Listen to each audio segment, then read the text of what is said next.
Bon, vous êtes prêts? On va attaquer un sujet bien polémique, le rapport entre l'écologie et la morale. Et je vous préviens d'emblée, j'ai choisi ces deux personnages pour illustrer la question, mais je ne vais pas parler d'eux. Je ne vais pas faire dans le people et les petites déclarations. Pas du tout mon approche ici. Par contre, je vais leur lancer un petit défi. Vous verrez ça après l'introduction. Et donc, qu'est-ce que je vais raconter? Quelle est ma perspective sur cette question? D'abord, je ne nie pas, absolument pas, la question environnementale et les problématiques qu'elle pose. Je fais des efforts de mon côté, autant que possible, mais je ne vais pas en parler parce que justement, c'est précisément là où je ne veux pas en venir. Je ne veux pas vous dire, il faut faire ceci, cela, regardez, prenez exemple sur moi. J'aime pas faire une leçon de morale, c'est tout l'inverse. Et ma perspective sur cette chaîne, elle est assez simple, c'est l'accélérationnisme. Donc si vous voulez, j'aborde la question d'un point de vue technique, d'un point de vue thermodynamique et évolutif. Mais je ne vais pas rentrer dans ces détails-là, ça va être beaucoup plus simple, hein, vous inquiétez pas. Mais il y a un sous-volet qui est l'auto-accélération, accélération personnelle, que je vais appeler dorénavant le souverainisme personnel, l'humain souverain. Et bien évidemment que, à la base, les gens qui viennent me donner des leçons de morale, ça me dérange, justement parce que ça interfère avec mon souverainisme personnel. Et je précise d'emblée, ce que j'entends par souverainisme, c'est la liberté d'une part, donc de ce point de vue-là, je rejoins les libéraux, mais en plus, pour moi, le souverain est responsable. Donc, on a une éthique personnelle. On n'est pas juste libre ou on n'essaie pas juste d'être le plus libre possible. En fait, l'éthique personnelle, ça consiste quelque part à être libre vis-à-vis de ses déterminants intérieurs, de la même manière qu'on cherche à être libre des contraintes extérieures. Donc voilà pourquoi, quelle que soit la question, quel que soit le domaine, je me méfie des moralistes. Je vais vous donner un exemple très concret, même deux exemples, de pourquoi le moralisme me dérange. Et je rappelle que, pas du tout spécialiste de la question, hein, mais d'après ce que j'ai compris, le système juridique des Romains ne faisaient pas appel à la morale, donc on peut très bien faire sans. Mais généralement, ce qu'on entend par la morale, un choix ou une action est considérée comme non morale, et elle implique d'abord un choix conscient, qui affecte le bien-être d'autrui, et nécessite aussi la possibilité d'avoir agi autrement. Donc c'est très important pour la question écologique, tous ces points. Par exemple, la possibilité d'agir autrement. Personne, en tout cas je pense, n'est pour le cannibalisme. Pourtant, quand l'équipe de rugbymen qui s'est crachée au sommet de la cordillère des Andes et que les survivants ont mangé leurs camarades décédés pour en réchapper, personne ne condamne ça moralement. Parce qu'ils ne pouvaient pas agir autrement. Pour l'écologie, la conscience par exemple, le réchauffement disons, ça joue un rôle capital puisque ce n'est que récemment on est conscient que les émissions de CO2 réchauffent le climat. On ne peut pas accuser les personnes qui ont créé le système qui a amené au réchauffement de l'avoir fait toute connaissance de cause. Je vais prendre un exemple encore plus concret. Une entreprise qui pollue les eaux parce qu'elle émet des déchets pour une raison ou pour une autre, peu importe, une entreprise industrielle. Est-ce qu'on est dans le cas précédent? A priori, oui. Donc, c'est un choix conscient qui affecte le bien-être d'autrui, polluer l'eau, et il est possible d'agir autrement. On va dire que très probablement. Et pourquoi certaines entreprises font ça? Alors, je ne cautionne pas, hein, mais c'est qu'on est face à un dilemme éthique. Et ça, il y en a partout, des dilemmes éthiques, surtout dans la question écologique et dans le milieu industriel. Parce que oui, on pourrait dire, il suffit de ne pas rejeter les déchets, d'accord, mais en tous les cas, les déchets, il faut les évacuer. Et l'eau, c'est le meilleur dissolvant qui soit. D'une part. Et d'autre part, peut-être que l'entreprise pourrait mettre en place des systèmes extrêmement coûteux pour nettoyer l'eau. Le problème, c'est qu'elle met en péril son activité, et ses emplois, et les services qu'elle rend à la société. C'est là, moi, où je m'insurge contre certains discours très simplificateurs, qui sont souvent le fait de personnes qui n'ont jamais été en responsabilité réelle, n'ont jamais eu des dilemmes éthiques à trancher, et qui se permettent de donner des leçons aux autres la plupart du temps pour obtenir plus de pouvoir, hein, tout simplement. Et ces dilemmes éthiques, ils sont partout. Imaginez, vous avez un petit potager, vous faites pousser vos salades, vous allez vite comprendre que pour traiter la question des limaces, vous êtes face à un dilemme éthique. Soit vous faites un massacre, chaque fois que vous pouvez, soit vous essayez d'autres solutions. Solutions permaculturelles, éventuellement de mettre des hérissons, mais c'est très compliqué dans la pratique. Soit vous essayez de mettre des barrières, par exemple de la cendre, mais dès qu'il pleut, ça ne fonctionne plus, etc., etc. Vous allez vous rendre compte rapidement que vous n'allez pas avoir de réflexe socialiste de vous dire oui, mais faut partager. Non, vous allez vous dire, j'ai bossé pour avoir ces salades, je les veux, je veux pas que ce soit les limaces qui me les bouffent. Vous pourrez éventuellement essayer différentes solutions, si vous pouvez, tant mieux, et vous verrez que c'est pas si simple et que parfois on est obligé de se résoudre à des actions non éthiques. Donc, peut-être que la morale peut intervenir dans la question écologique. C'est une question très difficile. Ceci dit, il n'empêche que aujourd'hui, j'entends beaucoup trop de discours qui sont basés sur ce que je vais appeler des simplismes, qui sont des prémices, et souvent non dites, voire parfois impensées, au discours écologiste, comme quoi le capitalisme serait intrinsèquement mauvais, ou alors la technologie serait intrinsèquement mauvaise, ou alors carrément l'humain serait intrinsèquement mauvais, serait différent de la nature. Et c'est pour ça qu'il faudrait punir, corriger, rééduquer, peu importe, c'est le discours moraliste que je réprouve. Donc ce que je vais montrer, à travers quelques exemples, mais qui sont facilement généralisables, c'est que justement, non, il n'y a rien de différent dans ce que fait l'humain, la technologie ou le capitalisme, dans son action sur la nature. Je veux déboulonner ces mythes, même s'ils sont rarement explicités, sont souvent à la base de ces discours moralistes, infantilisants, et qui pour moi débouchent sur des mauvaises solutions.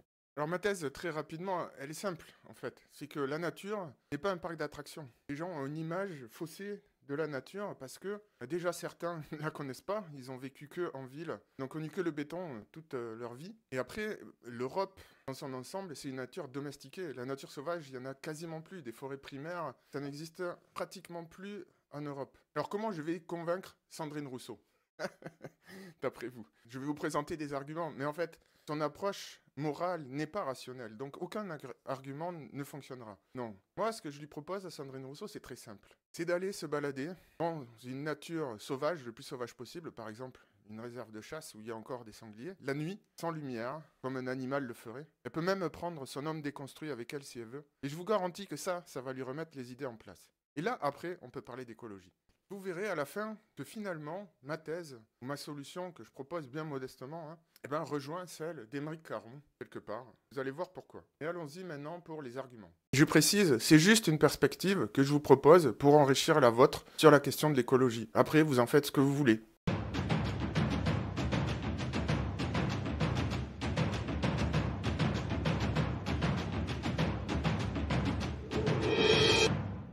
Alors, allons-y. D'abord, les méfaits. Alors évidemment, nous avons un pouvoir de destruction sans pareil depuis, grosso modo, la fin de la Deuxième Guerre mondiale. Nous avons la possibilité de détruire, non pas la planète, non pas la vie sur Terre, mais à minima d'éradiquer la civilisation. Donc forcément, c'est ce qu'on appelle le postmodernisme. Notre rapport au monde a changé en raison de la puissance que nous avons sur celui-ci. Et ça démarre à Hiroshima en 1945. Et cette puissance, on ne fait pas que des choses sympas avec. On est tous d'accord là-dessus. Quelque chose qui me révolte particulièrement, mais je ne pose pas de jugement moral sur ce geste. Par exemple, c'est les vaches à hublots. Le fait de mettre des hublots sur les vaches, pour pouvoir aller surveiller leur macérat à l'intérieur et la qualité, c'est affreux de faire ça à une bête, je trouve. Mais ils ne le font pas pour le plaisir de faire souffrir la bête. Et précisément, le cas de ce que je disais tout à l'heure, on est face à des dilemmes, il faut arbitrer. Certaines tranchent dans un sens et d'autres tranchent dans d'autres sens. Et si on trouve une autre manière de faire qui évite ça, je suis sûr que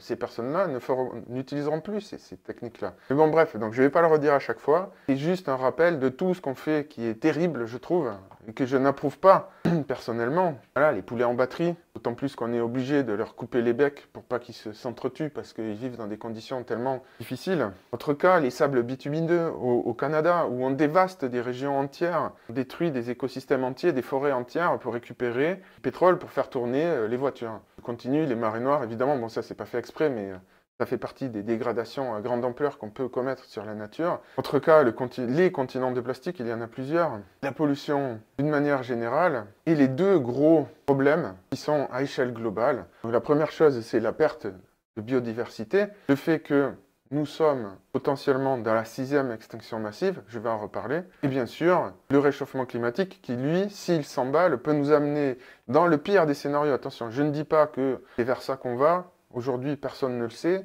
et je n'affirme rien. Mais dans le pire des cas, puisqu'il y a beaucoup d'incertitudes autour de ces histoires de réchauffement, on pourrait aller vers un scénario étuve, un scénario à la Vénus où la Terre deviendrait très hostile à la vie, voire stérile. Alors oui, je sais, par le passé, il y a eu plus de concentration de CO2, etc., etc., mais les conditions ont changé, le Soleil s'est refroidi entre-temps. Donc si le scénario vénusien est possible si certains seuils sont dépassés, mais on ne sait pas où sont ces seuils, on ne sait pas jusqu'où ça peut aller, on a encore beaucoup d'inconnus dans ce domaine, mais le fait est que ça peut arriver. Et même si on n'arrive pas jusque-là, il y a tout un tas de scénarios pas très sympathiques entre deux qui pourraient tout à fait se réaliser, qui sont d'autant plus probables qu'ils sont moins extrêmes. Donc voilà, je récapitule rapidement. La technique la technologie, le capitalisme, l'humain, si vous voulez, sont la cause de beaucoup de souffrances animales, de pollution, de la perte de la biodiversité, de la 6e extinction massive et du réchauffement planétaire. Donc, bon, tout le monde est d'accord là-dessus, enfin en tout cas, le consensus est aligné sur ces questions-là. Et maintenant, on va voir, est-ce que c'est spécifique à l'humain, à la civilisation ou pas, ces histoires-là? Bien, je défends l'idée que non. Alors, je vais donner surtout des contre-exemples, mais derrière, je ne vais pas m'étendre trop sur ce sujet. Mais pour moi, ce sont des simples dérivations des lois de la physique. Donc, je vais me contenter de contre-exemples, mais c'est pour expliquer une généralité. Donc déjà, les extinctions de masse, si c'est la 6e, c'est qu'il y en a eu d'autres auparavant. Et la nature n'est pas tendre, elle a fait des gros dégâts par le passé. En fait, si vous regardez bien, chacune de ces extinctions massives correspond à un changement de l'environnement qui a donné naissance à de nouvelles espèces. Ce n'est pas juste la vie qui disparaît plus ou moins et qui repart. C'est quelque chose de différent qui repart à chaque fois. Je ne vais pas trop m'étendre là-dessus parce que ce n'est pas le sujet, mais il n'empêche que au cours des âges géologiques, donc, ça s'est déjà produit plusieurs fois, des extinctions massives. Ensuite, est-ce que l'humain est le seul à modifier son environnement? Bien non. Ce que vous voyez là, c'est une vallée, et la même vallée à droite et à gauche. Vous pouvez reconnaître le tracé approximatif du cours d'eau. Et là, la différence entre les deux cas, c'est avec un peu moins de 15 années d'écart. Là, on a introduit, quand sont arrivés, je ne sais pas, des castors. Et ils ont construit des barrages partout le long du cours d'eau. Et voilà ce que ça a donné. Ils ont modifié massivement leur environnement. C'est ce qu'on appelle les espèces ingénieurs. Donc oui, certes, les humains sont une espèce ingénieure. Oui, certes, on fait ça à l'échelle de la planète et on modifie tout partout. Mais ce n'est pas spécifique à l'humain. Est-ce que même la modification à l'échelle de la planète est spécifique à l'humain? Eh bien non. Les archéobactéries, il y a environ 2,4 milliards d'années, à cette époque-là, il n'y avait que du CO2 dans l'atmosphère. Et en fait, ces bactéries respiraient du CO2 et, comme nous respirons de l'oxygène, et elles émettaient, et pour elles, un déchet, de l'oxygène. Et elles l'ont fait à une si grande échelle, en fait, elles ont causé ce qui s'appelle la grande oxydation, elles ont modifié l'atmosphère de la Terre, elles ont fait apparaître 21% d'oxygène dans l'atmosphère, ce qui est énorme. Hein. Nous, on modifie de l'ordre, j'ai oublié les pourcentages, mais des parties par million sur du CO2, c'est des 0,1%, je ne sais plus exactement. C'est infiniment moins que ce qu'elles ont fait elles. Alors certes, c'est fait sur des milliards d'années, nous on va plus vite. Mais il n'empêche que les cyanobactéries se sont empoisonnées elles-mêmes, en émettant un déchet mortel pour elles, l'oxygène. Et là, ici, à partir du Phanérozoïque, sont apparus les animaux, les plantes, mais surtout les plantes. Et en fait, qu'est-ce que c'est les plantes? Pourquoi les plantes sont vertes? Parce qu'elles ont intégré en leur sein des cyanobactéries qui sont vertes. Et la chlorophylle, en fait, ce sont des cyanobactéries qui se sont encapsulées à l'intérieur des plantes pour pouvoir survivre. Voilà ce que la nature a fait. Du point de vue des cyanobactéries, elles ont foutu en l'air leur atmosphère, elles ont été obligées, alors je ne sais pas si on peut dire si c'est elles qui ont construit les plantes, mais elles ont été obligées d'inventer des nouveaux systèmes pour survivre. Et même si ça s'est fait sur des temps géologiques, on est loin d'avoir modifié la planète au niveau qu'elles l'ont fait elles. Je continue. La lignine. Qu'est-ce que c'est la lignine? Qu'est-ce que c'est, en fait, d'où vient le charbon? Plutôt, je vais le formuler comme ça. Donc, le charbon, à l'origine, ça vient de la lignine, qui vient de la tourbe, qui vient des plantes elles-mêmes qui se sont décomposées pendant une certaine ère géologique, qu'on appelle le Carbonifère, qui a duré environ 60 millions d'années. Et pourquoi ça a duré 60 millions d'années et pas 100 ou 600 millions d'années? Parce qu'en fait, au début, les plantes ont sécrété la lignine pour se protéger, donc en gros pour faire de l'écorce. Et au départ, la lignine n'était pas digérée par rien. C'était un déchet, c'était du plastique. C'était le plastique de l'époque. Ça s'est accumulé dans les sols et les sous-sols, et avec le temps, ça s'est transformé en charbon. Mais au départ, c'était ça, c'était les mers de plastique de l'époque. Ça a changé parce qu'au bout de 60 millions d'années, donc ça a quand même pris un certain temps, les champignons, ceux qui sont devenus ce qu'on appelle la pourriture blanche, ou les xylophages, ou champignons lignivores, ont muté et ont appris à digérer ça. Mais pendant 60 millions d'années, la nature a produit une espèce de plastique, donc, l'équivalent d'un plastique pour elle à l'époque, qui était l'écorce de bois. Donc là encore, la nature ne fait pas mieux. Je continue. C'est une illustration, c'est pas une photo, mais les faucons de feu sont des rapaces, ils mettent le feu à des forêts entières, alors ils récupèrent des brindilles inflammées, soit suite à des orages ou je ne sais pas trop où ils les récupèrent, mais bon, peu importe. En tout cas, ils mettent le feu à des forêts entières parce que pour eux, c'est une méthode plus simple pour chasser. Donc après, ils n'ont plus qu'à aller récupérer les animaux morts ou les animaux qui fuient. Donc là, vous imaginez un peu les dégâts qu'ils font. Mais avec le temps, forcément, la nature s'est adaptée et certaines espèces ont besoin de ces feux-là pour se reproduire, certaines espèces d'arbres notamment. Bon, c'est juste pour dire, c'est comme ça que ça se passe dans la nature. On ne fait rien de fondamentalement différent, nous. Éventuellement, on le fait plus vite et on empêche la nature de s'adapter. Mais c'est tout. Ce n'est pas de nature différente. Pourquoi on fait ça? Pourquoi nous, ou les animaux, on fait des choses aussi destructrices? Eh bien parce que la nature, la vie sur Terre n'est pas facile, tout simplement. Alors je rappelle une chose, on a tendance à l'oublier dans les sociétés développées, et quand on regarde ce genre de graphique, qui s'appelle le quotient de morbidité pour 1000, et ça c'est les données qu'on nous montre, on voit donc quotient de morbidité pour 1000, 0,160 en 1841.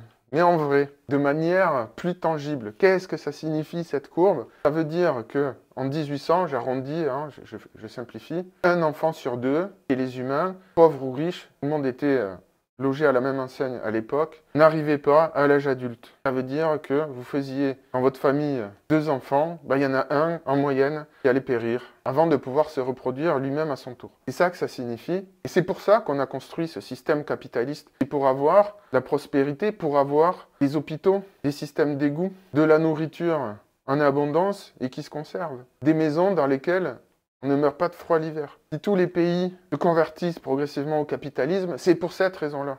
Parce que personne n'a envie de voir ses enfants mourir. Et comment c'est dans la nature alors? À part nous. Et comment pour les autres animaux? Voilà comment c'est.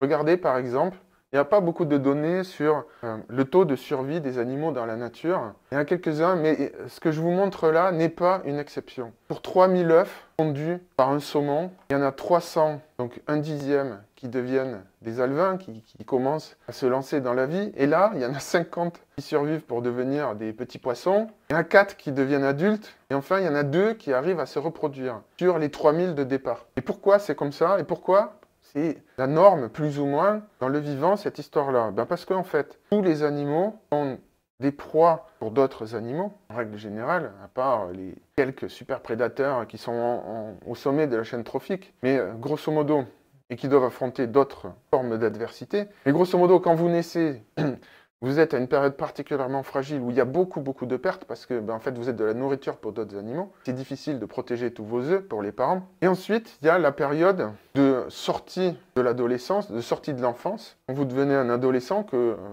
vous êtes autonome, vous n'avez plus vos parents pour vous protéger, mais vous n'avez pas encore acquis toutes les compétences pour survivre. Et là aussi, il y a encore beaucoup de pertes. Donc il y a en gros, en général, dans la vie d'un animal, il y a 2 périodes très dangereuses, c'est la naissance et l'adolescence. Alors ici, vous pourrez m'objecter que oui, mais c'est parce que les humains pêchent, et donc c'est pour ça qu'il y en a si peu qui survivent. Donc j'ai réussi à trouver des infos là-dessus, on sent mal, mais voilà, la différence, vous voyez ici, entre sans pêche et avec pêche. Bon oui, certes, il y a un peu moins de poissons à la fin, mais pas tant que ça. Le gros, et là c'est une échelle logarithmique, hein, le gros des dégâts sont faits par la nature elle-même. C'est juste la vie de l'animal sauvage est très difficile. La nature est cruelle avec elle-même, si vous voulez. Ce n'est pas spécifique, ce n'est pas l'homme qui est mauvais, ce n'est pas spécifique à la civilisation. C'est comme ça. La nature est hostile. Et si vous en doutez, allez demander aux termites. Il y a un livre, La vie des termites, de Maurice Maeterlinck, que j'ai lu et qui m'a beaucoup marqué. Quand vous vous rendez compte à quel point le monde est hostile pour les termites, bien ça relativise notre condition à nous. Hein. Les termites, en fait, sont des insectes, on peut dire, assez fragiles, qui ont les fourmis comme prédateurs, mais qui supportent mal, d'une manière générale, les conditions de vie extérieures. Et pour manger, ils sont obligés d'étendre leur termitière jusqu'à leur source de nourriture, c'est-à-dire les arbres, parce qu'elles se nourrissent presque exclusivement de bois. Une termitière, c'est une merveille d'ingénierie parce que pour pouvoir survivre, elles ont besoin d'une température et d'une humidité constante. Donc en fait, elles construisent des villes, une civilisation, si vous voulez, comme nous on le fait, pour se protéger des rigueurs de l'environnement extérieur, exactement comme nous on le fait. Donc voilà ce que je voulais vous montrer sur ce volet de la nature, c'est pas mieux, et pourquoi on a mis en place ce fameux système capitaliste et qu'on fait tous ces dégâts sur la nature. Maintenant, je voudrais montrer que la technologie peut aussi être favorable aux vivants. Et je vais commencer par ce graphique. Alors ici, ça ne montre pas que la technologie est favorable aux vivants, mais ça montre qu'elle n'est pas aussi défavorable qu'on le croit. Là, ce que vous voyez ici, la biomasse, la courbe en vert, montre qu'elle est relativement constante depuis 1900 jusqu'à nos jours. Alors certes, aujourd'hui, on parle de 6e extinction massive, mais ce que cette courbe indique, c'est surtout que des espèces disparaissent, qu'il y a une perte de biodiversité, mais que le vivant lui-même sur Terre reste à peu près constant. Donc oui, il y a moins de telles espèces, mais il y a plus d'autres espèces qui remplacent. Alors, je vais faire une ultra simplification, et c'est pour un peu donner une image de ce que ça représente dans la vie réelle. Et en gros, oui, il y a beaucoup moins de sangliers, ils sont peut-être en train de disparaître, mais à la place, on a beaucoup de cochons d'élevage. On a moins d'ours, de lions et de girafes, mais on a plus de vaches. Alors bien sûr, je ne suis pas en train de dire que la biodiversité, on s'en fout. Mais c'est juste pour recadrer un peu ce discours, les discours catastrophistes. Et en l'occurrence, on a déjà modifié tout un continent en entier, domestiqué tout un continent, c'est le continent européen, et les écosystèmes ne se sont pas effondrés pour autant. Et pas pour dire qu'il ne faut rien faire, que ce n'est pas grave, mais c'est pour tempérer un peu les discours alarmistes. Et en tout cas, pour contrer les discours moraux. Autre cas très connu, où la technologie favorise directement la nature, et là c'est l'ensemble du vivant, c'est la technologie Haber-Bosch qui permet de capter de l'azote atmosphérique et d'en faire de l'engrais. Que la nature peut recycler cet azote, mais ne sait pas en capter de nouveau. Donc là, on rajoute un nutriment qui profite à toute la chaîne trophique, donc toute la chaîne écologique si vous voulez. Et je voudrais vous montrer les impacts positifs que ça peut avoir. Alors là, ici, c'est un agriculteur indien. Grâce à l'utilisation d'IA, qui ont changé leurs pratiques, ça leur a permis d'augmenter leur rendement de 21%, de réduire les pesticides de 9%, de réduire les engrais de 5% en 18 mois. Voilà comment la technologie peut aider, encore une fois de plus. Et l'impact global de tout ça. On pourrait dire, oui, bon, ok, mais c'est ponctuel, ou ça va pas durer, ou ça va user les sols, ou je ne sais quoi. Mais globalement, pour produire une quantité donnée de céréales, aujourd'hui,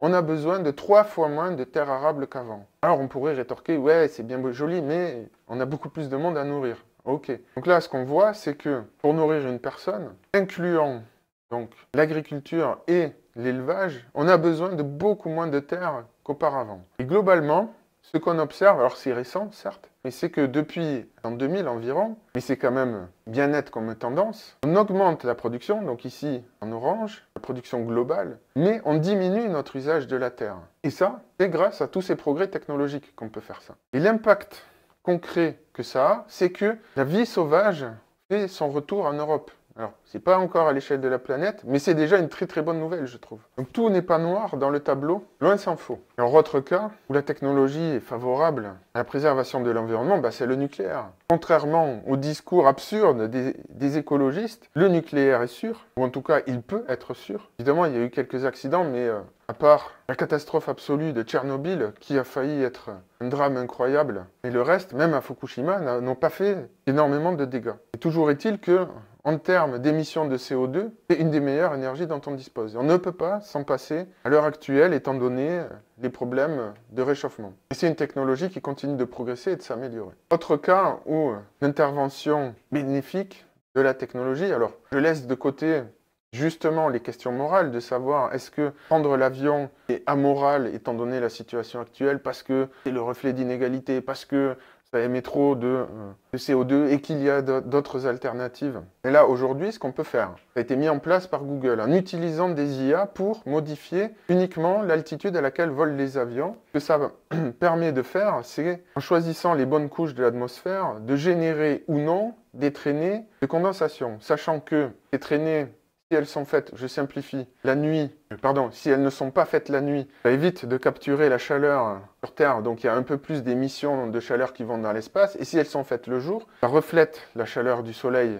un peu plus, et donc ça renvoie la chaleur vers l'espace, et ça mitige un petit peu l'effet du réchauffement, et ça compense. C'est difficile de dire dans quelle proportion, parce qu'aujourd'hui c'est un peu une zone d'ombre, la question des nuages dans la climatologie, mais ça compense un petit peu les émissions de CO2 faites par les avions. Autre cas où la technologie, alors là c'est plus spéculatif, mais pourrait faire changer beaucoup de choses dans le domaine du minage, un domaine qui pollue beaucoup, c'est le biominage. Donc utiliser des bactéries pour aller extraire des ressources premières dans les sous-sols. Autre cas, l'Ideonella achaeensis, c'est une bactérie qui a été découverte ou fabriquée, je ne sais plus, et qui est capable de digérer le plastique, de le métaboliser. Et donc, qui pourrait être l'équivalent de la pourriture blanche pour la lignine, mais pour nous, dans le domaine du plastique. Autre cas qui, personnellement, tient beaucoup à cœur, la technologie, les IA pourraient nous permettre de décoder le langage des animaux. Et donc ça changerait complètement notre rapport à la nature, d'une manière générale. Et un exemple un peu moins spectaculaire, mais plus concret. Ce que vous voyez là, c'est comment les IA et les satellites et les GPS et tout ça nous permettent d'étudier les territoires dans lesquels vivent des meutes de loups. Et ce qu'on voit, c'est qu'ils ne se marchent pas sur les plates-bandes les uns des autres. C'est un peu normal, en fait, chacun son terrain de chasse, et dès qu'ils sentent qu'ils arrivent dans le territoire d'une autre meute, ils n'y vont pas. Et ça nous permet de cohabiter avec eux beaucoup plus facilement, parce qu'il nous suffit, pour le coup, de créer des barrières artificielles avec des odeurs ou des traces artificielles, je ne sais pas exactement comment ça marche, mais peu importe, et de leur dire, bah ici, c'est le territoire de la tribu des humains. Alors eux ne le savent pas, mais peu importe, si on arrive à se faire passer pour une autre meute de loups, ils ne viendront pas sur nos territoires à nous. Et plutôt que de faire ce qu'on fait actuellement, c'est-à-dire des campagnes d'éradication où on les chasse, on les tue, et on les traumatise, eh bien, on peut utiliser la technologie pour cohabiter avec eux. On ne pouvait pas faire sans technologie. Alors, autre cas, où là, on commence à avoir une technologie qui nous permettrait d'éviter le cas des dinosaures qui ont été détruits par un météorite. Alors, on ne peut pas faire ça sur des gros météorites, mais on commence à savoir le faire, et les premiers tests sont encourageants. Donc la technologie pourrait mettre en place un système de défense qui préserverait la vie sur Terre en cas de pépins cosmiques. Mais maintenant, je rentre dans le spéculatif, le prospectif, donc peut-être pour les siècles à venir, en tout cas, ça ne sera pas pour ce siècle-ci, hein. Mais vous voyez ici, là, il y a des zones sans vie, immense au fond des océans. Pourquoi il n'y a pas de vie? Parce qu'il n'y a pas de nutriments. Et ça ne serait pas si difficile, en fait, de dévier certains flux marins à des endroits stratégiques pour envoyer des nutriments dans ces zones-là et les refertiliser. Et là, évidemment, il y aurait beaucoup d'argent à faire. Mais vous voyez bien que le capitalisme ou la technologie, là, ne s'opposerait pas du tout à la vie, au contraire. Bien au contraire. D'une manière générale, le capitalisme n'a pas de sens s'il n'y a pas d'humains, et les humains n'ont pas possibilité de vivre sans écosystème. Donc tout ce qui favorise la vie, finalement, nous favorise, et favorise le capitalisme. Et enfin, encore plus spéculatif, encore plus loin dans l'avenir, on pourrait tout à fait imaginer de déporter les industries lourdes dans l'espace, donc le minage pourrait être très lucratif dans les ceintures d'astéroïdes. Alors il y a encore quelques percées technologiques à faire, mais si un industriel y arrive un jour, c'est la fortune assurée. Donc ça pourra très bien arriver un jour, notamment maintenant qu'on commence à avoir des IA qui pourraient permettre d'avoir, non pas des humains comme on voit ici sur la photo, mais en fait des robots autonomes, parce que piloter des robots, étant donné les distances et les délais dans l'espace, ne sera pas possible. Il faudra forcément qu'ils aient beaucoup d'autonomie. Donc les IA pourraient nous permettre de débloquer l'accès à des ressources considérables et surtout à déporter les industries les plus polluantes dans l'espace. Et enfin, le projet fou d'Elon Musk, mais est-il si fou que ça? Donc bien sûr qu'il y a de nombreuses barrières, pour l'instant infranchissables, je ne vais pas mentir là-dessus, mais il n'empêche que, a priori, de ce qu'on en sait, la luzerne pourrait pousser sur Mars. Et en plus, les chercheurs ont potentiellement trouvé une méthode, à base de nano-bâtonnets de fer et d'aluminium qui pourrait enclencher un effet de serre sur Mars et qui réchaufferait la planète et qui la rendrait plus propice à la vie microbienne qui pourrait ensuite elle-même développer ou redévelopper une atmosphère. Et donc sur quelques siècles potentiellement, on pourrait envisager de refertiliser Mars. Donc la technologie, encore une fois, là, serait tout à fait propice à la vie. Donc si je reprends les points principaux, les dégâts que j'avais soulevés dans les premiers slides sur ce que fait la technologie à la nature, la souffrance animale. Bon déjà, vous avez compris que la nature, la vie en elle-même, la vie des animaux, c'est dur. Les animaux se font souffrir eux-mêmes, ils passent leur temps à se chasser les uns les autres. Mais justement, avec la technologie, grâce à la technologie, on peut commencer à diminuer cette souffrance. On le fait pour nous et petit à petit, on peut améliorer les conditions de vie des autres animaux. Et finalement, d'une manière paradoxale, oui, certes, il y a des élevages intensifs qui sont horribles, des enfers sur Terre pour les animaux, mais par contre, il y a aussi un élevage à plus petite échelle, dans lesquels les conditions de vie des animaux sont bien meilleures que dans la nature. On prend soin d'eux, ils sont protégés, ils sont nourris, en gros. C'est presque le mieux qu'on peut leur souhaiter par rapport aux conditions de vie sauvages, même si effectivement leur durée de vie n'atteint pas leur plein potentiel. Concernant la pollution, j'ai parlé de certains cas, alors je ne minimise pas la problématique de la pollution, mais voilà, il y a certaines technologies qu'on peut développer qui peuvent nous aider. Pour la 6e extinction massive, donc je l'ai déjà dit, oui, il y a une perte de biodiversité, Et oui, il faut s'en préoccuper, mais la vie n'est pas en train de disparaître sur la Terre. On n'est pas là non plus. Pour le réchauffement, évidemment, la technologie est en cause, bien sûr, mais elle est aussi porteuse de solutions. Alors maintenant, je vais me hasarder à faire une petite suggestion dont j'ai bien conscience des limites, mais qui va me permettre de revenir à mon point de départ et de conclure. Aujourd'hui, on sait, du moins on soupçonne fortement, avec des tests comme le test du miroir qui ont été passés par les souris, même par des poissons, par des oiseaux, certaines poules ont passé ce test-là, on sait que les animaux, ou on admet du moins que les animaux ont une conscience, comme nous. Ils souffrent, ils ressentent la douleur. Il y a eu la déclaration de Cambridge en 2012. Les Américains parlent plus de sentience que de conscience, mais bon, peu importe. Et on a eu en France la déclaration de Toulon en 2019 pour faire des animaux une personne. Donc, un sujet du droit. Et justement, alors là, c'est un peu lié à mes recherches personnelles en ce moment. Si vous regardez les fondements du libertarianisme, il y a le principe de non-agression et le principe de droit de propriété individuelle qui sont au fondement de tout le reste, qui aboutissent à des notions de consentement volontaire, de liberté individuelle, d'autopropriété, de légitime défense. Et ça, en fait, c'est un droit qu'on applique uniquement aux humains aujourd'hui. Mais vous imaginez bien que si on admet que les animaux sont des sujets du droit comme nous, sont des personnes, et qu'en étant ces principes-là de non-agression, donc à ces animaux sentients, et cette notion de propriété individuelle, d'autopropriété, propriété de son propre territoire. En fait, on vient, en changeant simplement de perspective, d'établir un droit de non-agression entre tout le vivant. Alors, c'est pas si simple que ça dans la pratique, mais ça montre une piste qui pourrait permettre d'encadrer à la fois le capitalisme et la technologie dans ce rapport écologique à l'environnement. C'est précisément ce que font des philosophes comme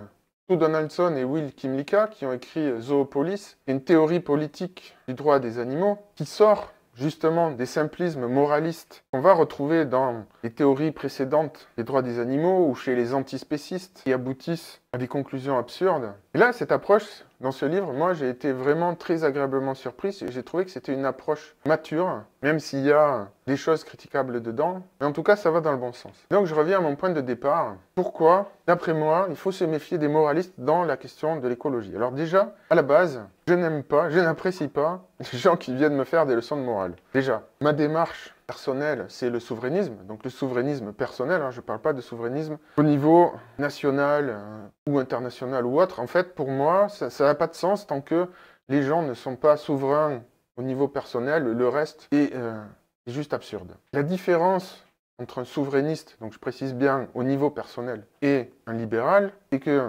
le souverain cherche évidemment à maximiser sa liberté personnelle, mais il prend en compte la notion de responsabilité, ce qui n'est pas le cas dans le libéralisme, et moi qui personnellement me gêne. C'est-à-dire que dans un système libéral, si vous avez les moyens, rien ne vous empêche de passer vos journées à vous droguer. Dans un système libéral, admettons que, je sais pas moi, des gens, vous vous filmez et que des gens vous regardent sur YouTube vous droguer, et que ça vous rémunère suffisamment pour pouvoir continuer, il n'y a rien qui s'y oppose. Et moi, personnellement, je ne vais pas poser un jugement moral dessus, mais ça me pose quand même un problème. Je ne suis pas d'accord avec ce genre de pratique. C'est là où il y a la différence, donc, avec le souverain qui cherche à se libérer des contraintes extérieures, comme le libéral, mais qui a compris qu'il y a aussi des déterminants intérieurs et qu'il faut aussi, à minima, en prendre conscience pour ne pas devenir esclave de ces déterminants intérieurs. Donc c'est ça la différence entre le libéral et le souverain. Et donc en tant qu'aspirant souverain,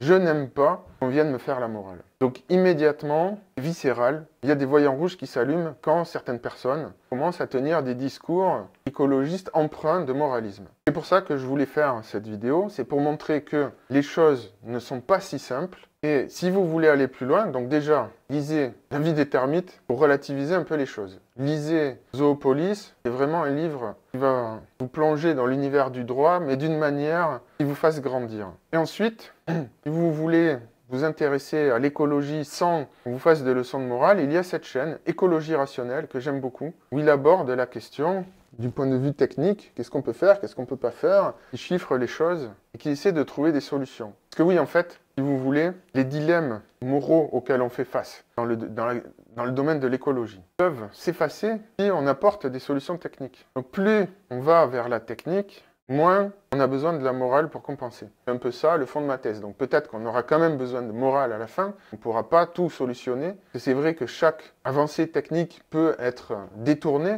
on appelle l'effet rebond. Mais en tout cas, on ne peut pas faire l'économie, selon moi, de la question technique. Et enfin aussi, pour aborder la question morale d'une manière un peu plus mature, encore une fois, pour lutter contre les simplismes dans ce domaine, eh bien, allez voir les travaux de vulgarisation de Monsieur Phi sur les dilemmes moraux. Ils montrent qu'on n'a pas tous les mêmes intuitions morales. Donc, faire un peu de métaéthique, c'est-à-dire les fondements des morales, des différentes morales, me paraît être une très bonne approche